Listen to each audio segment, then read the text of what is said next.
Good morning, everyone. Guys, so lots been happening in Ukraine over the last 24 hours, but what I want to focus on just quickly before we get into that is this feud that's been going on, I guess, on Twitter between Elon Musk and I think his name Hamza Yusef. He was the Scottish First Minister. For those of you not in the United Kingdom, the Scottish First Minister would kind of be like the governor of Scotland. Anyway, so didn't really know who this guy was, this Hamza Yusef. So I did a quick search for him. And some of the stuff I found, it's absolutely unbelievable. Now, he did a speech in, I think it's the Scottish Parliament, where he stood up and he's complaining that too many people are white in Scotland. He's standing up and he's saying things like, he's giving the job role and he's saying white. So, and then he's giving the next job description, he's saying white. And anybody with, a remotely functioning cognitive capacity, this is blatant racism. But, there was nothing said in the papers. There was no riots. There was no protests. There was nothing. It was just like, I didn't even know about it. It was just, oh yeah, that's the First Minister of Scotland. He doesn't like white people. Guys, how have we got people like this in positions of power? Anyway, so then I start to think about this guy Ricky Jones, and the guy who's being arrested for the comments he made at one of the Hope Not Hate protests or whatever. But anyway, before I get into that, guys, I found something out, and I don't think it's common knowledge, but I just did a quick search online for this guy Hamza Yusef, and let me show you what I found. Where are we? Okay, so this article here, Hamza Yusef, Scottish First Minister, denies conflict of interest over a £250,000 Gaza donation. So, Scottish First Minister Hamza Yusef, obviously this article has been written when he was the Scottish First Minister, has condemned accusations there was a conflict of interest over a £250,000 Scottish government donation to an aid agency working in Gaza as smears and Islamophobia attacks. So what he's saying there is he gave, and again from this article, I don't know if this money went or transferred or where it went. I'm just, reporting from this article. Now, what it looks like is that the Scottish First Minister has pushed through a £250,000 donation to this organisation here, the United Nations Relief and Agency Works. Sorry, the United Nations Relief and Works Agency. So I did a little, search about this agency, and I thought, right, okay, so who are they? What are the conflict of interests? Why is he donating to this? What's the relevance of it? What's this conflict of interest? Now, I found out that some of Hamza Yusef's family live in Gaza, so you can see how he's, I'm not saying there's anything negative about this. I would certainly be upset if it was happening to my hometown, but you can see how there could be a conflict of interest there. But then I start to look into the actual NGO or the organisation that money went to, and what I found, a recent article, where are we? So I found a recent article about them here. UN says 9 employees may have been involved in the October 7th Hamas attack. Following a probe by the UN oversight body, 9 individuals have been fired, a spokesperson says. So here we are, guys. So the United Nations says 9 employees of the UNRWA, which is as I understand it, which is the organisation that Hamza Yusef donated £250,000 to, its Agency for Palestine Refugees, may have been involved in September the 7th attacks on southern Israel by Hamas, adding that they have been fired. We have sufficient information in order to take actions that we are taking, which is to say the termination of those 9 individuals. UN spokesperson Farah Haq said on Monday. So what we can see from just doing a quick search is when Hamza Yusef was complaining about, all these white people being in, positions that, should be, I don't know, filled by whom. I would say that people should be filled by the most competent people. But, obviously, I don't know, guys. I'm not going to get into that. But what we've seen from these articles is, Hamza Yusef is funding an organization. That organization has then had to fire people because they've been involved in the October the 7th attacks by Hamas. Now, guys, why is this not all over the front page news? Why is there not an investigation into this? Why are people not going absolutely crazy? Because if you live in Scotland, that's your money. That £250,000 could be, this could be helping people who are suffering with illnesses. This could be, a donation to schools, to a youth club, to help the communities, So where was the oversight with that money? And why are people not going absolutely crackers about it? Anyway, so then I started to think, okay, right, so we've got Hamza Yusef. He's blatantly, as Elon Musk puts it, he's super racist, all right? That's not me quoting, that's Elon Musk, because I don't want to get myself into the lag. Now, then you've got to think, then I was thinking about this, we've gone, right, okay. And then I thought, what about this guy, Ricky Jones?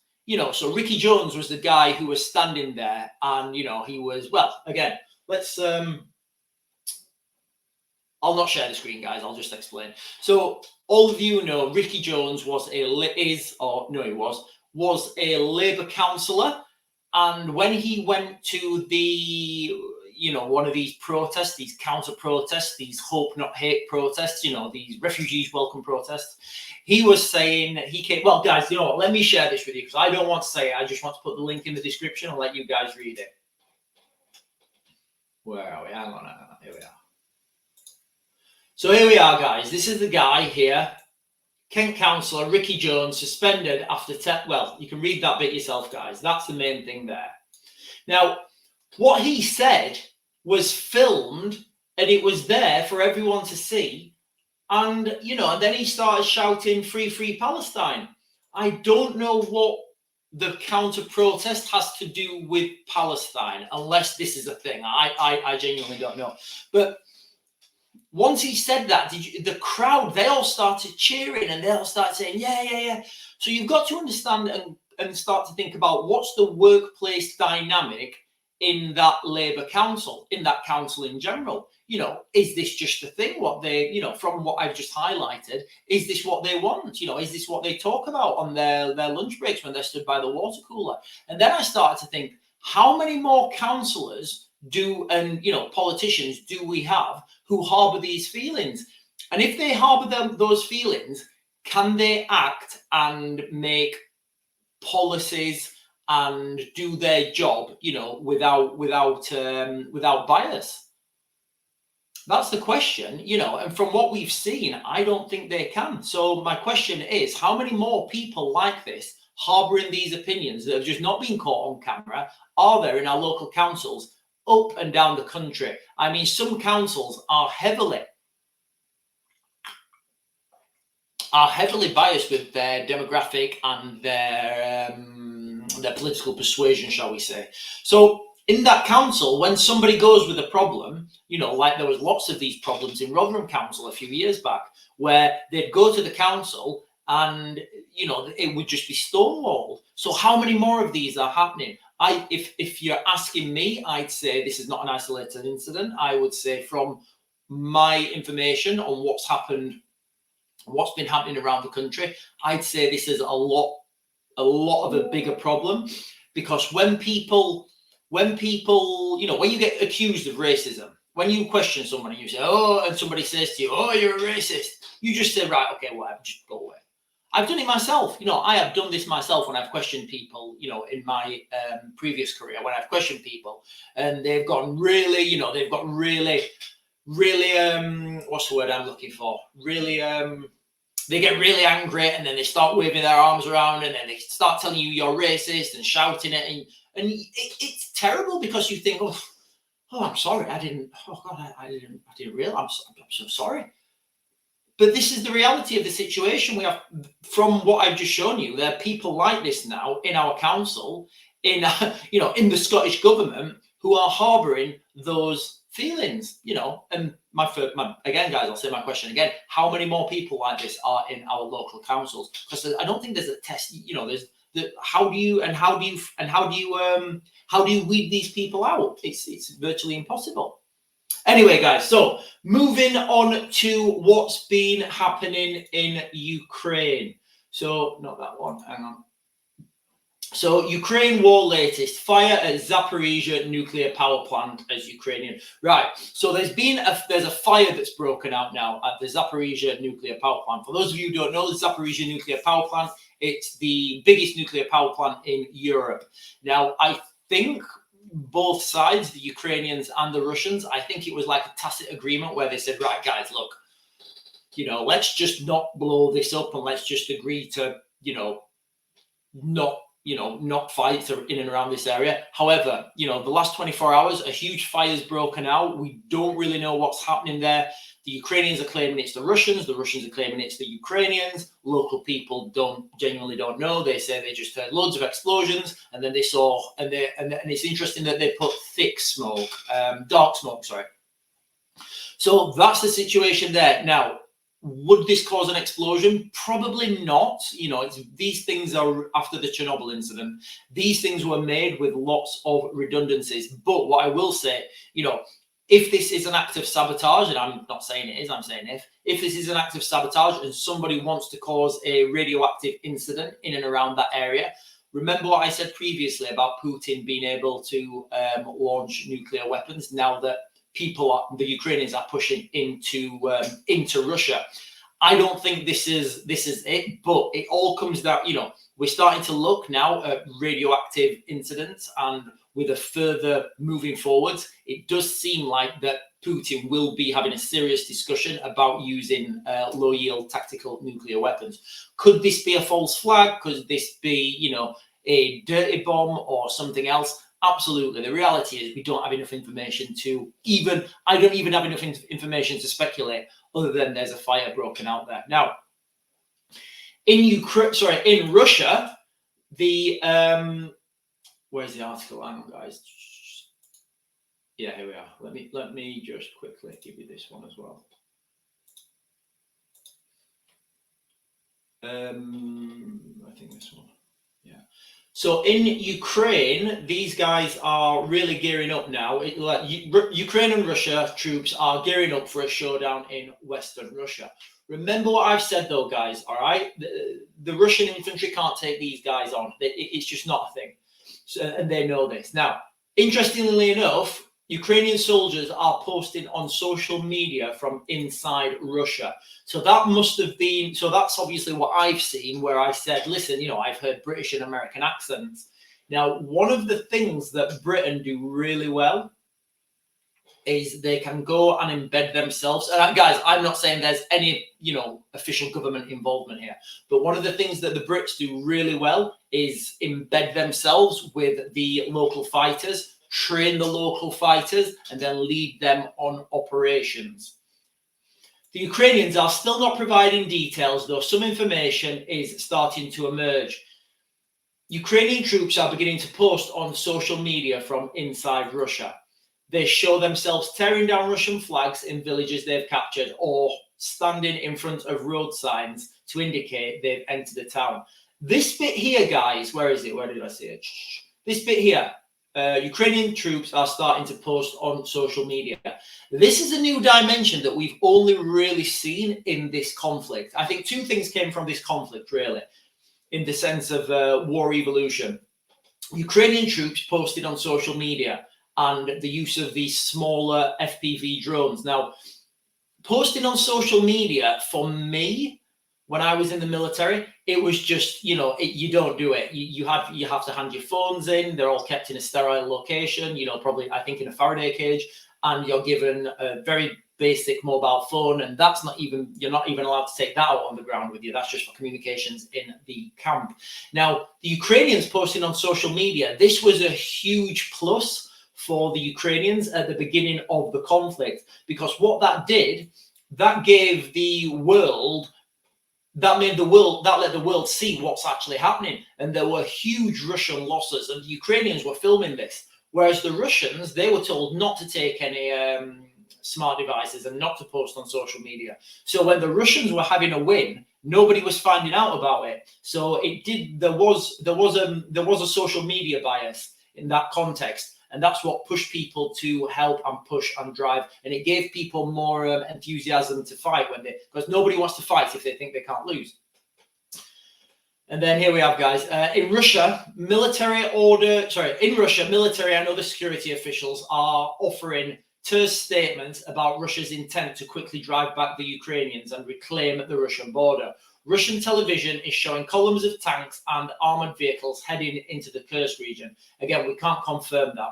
However, many Russian military bloggers remain largely critical of Russia's response, describing it as slow and disorganized. So what we can take from that is the Ukrainians are going nowhere. They have taken that ground now, and and from what I've seen, they plan to hold it. Now, for those of you who have any, understanding of combat, it's a lot easier to take ground than it is to hold ground. So that's kind of the problem now. But, from what we've seen, it looks like the Ukrainians are digging in, and it looks like the Ukrainians are, they have invaded Russia and they have taken some of the Russian land. Guys, I don't know when this happened last. I can only assume that the last time this has happened is like in the Second World War or something. I don't think it's ever happened since then.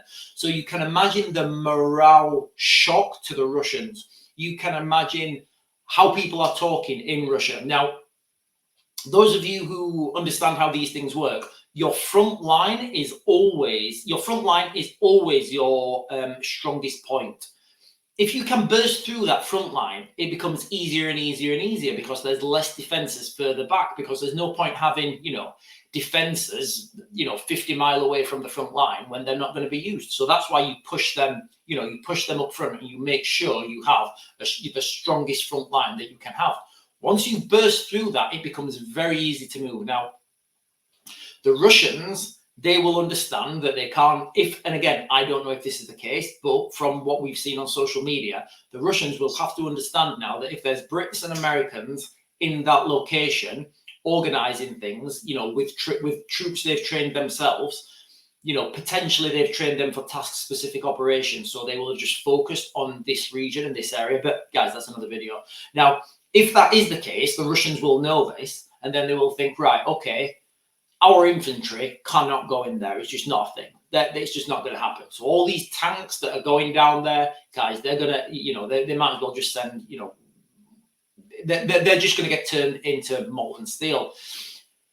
What I think the Russian, and again, I've said this a few times, the two options that the Russians have really, because an infantry, infantry on infantry, as far as Russian and if it is American infantry or British infantry or whatever, whoever is down there, it's just not going to work. So then they have to think about, okay, we need to bombard this place and, bombard it and then rush our infantry, which is kind of the tactics that the Russians use. That means that very soon you could see Putin bombing his own villagers. I also read somewhere that the people who've been displaced have been given $115 as their displacement money. Now, obviously, the Russian economy is a lot different to the Western economy, and things are a lot cheaper there. But you can understand now why these guys are stealing toilets. Most people in Russia, in these little villages, they don't care if they're Russian or not. All they care about is living their daily lives day to day. Now, if they have a Ukrainian flag above their council building and they're getting treated better, they're going to want to be Ukrainian. That's the reality, and I think what we could see really soon is once these, and again, I think once these things have calmed down, I think you could see Vladimir Zelensky coming out and saying, hey guys, listen, if you want to move back to your homes and your cities, we will help rebuild them. We've got NATO money here. We'll help rebuild this and we'll give you guys a better life. And what that's going to do, it's going to make these other villagers in and around that area, they're going to think, hang on a minute, Putin bombed his own, our president bombed his own villagers. He only gave us $115, but the Ukrainians have moved in. They look after us. They give us a load of money. They're building infrastructure. They're building water plants. They're giving us, sustainable, well, not sustainable, a good quality electricity source. Yeah, well, I want some of this, which is kind of why the Maidan guys. I don't want to get into this. This is a longer video in itself, but that's kind of why the Maidan protest started. The Maidan revolution started in November 2013. The then the then president Viktor Yanukovych, he signed an agreement to push closer to Russia when the Ukrainian parliament had already had a deal to move closer to the European Union. Now, the young people in Ukraine, they were looking at other countries like Poland, Czechoslovakia, and they were seeing they got paid a lot more. They had a better quality of life. They had more opportunities. So that's what the young people of Ukraine wanted. And then Yanukovych came in and he said, no, we're going to actually be closer to Russia. This was when it had already gone through parliament. So that's kind of what started this conflict in the first place back in 2013. Now, guys, that is a separate video on its own, and I could probably do at least an hour on that, waffling about that. But anyway, guys, that is that's my morning update, and the key takeaways are this guy, Hamza Yusef, I'm not going to keep going on about it, but this guy, Hamza Yusef, and, Ricky Jones, how many more people like this do we have in positions of power, in authority, in our local council, potentially in parliament, in the Scottish parliament? How many people do we have like that? I don't know. And the Ukrainian incursion, is an invasion, the Ukrainian invasion into Russia. I never thought I'd be saying it, but it looks like it's going well for the Ukrainians, and that gives Putin his two options: one, bomb the towns and cities, his own towns and cities, or two, use the low-yield tactical nuclear option, which would be escalate to de-escalate. Guys, that is it. I'm going to max a grid.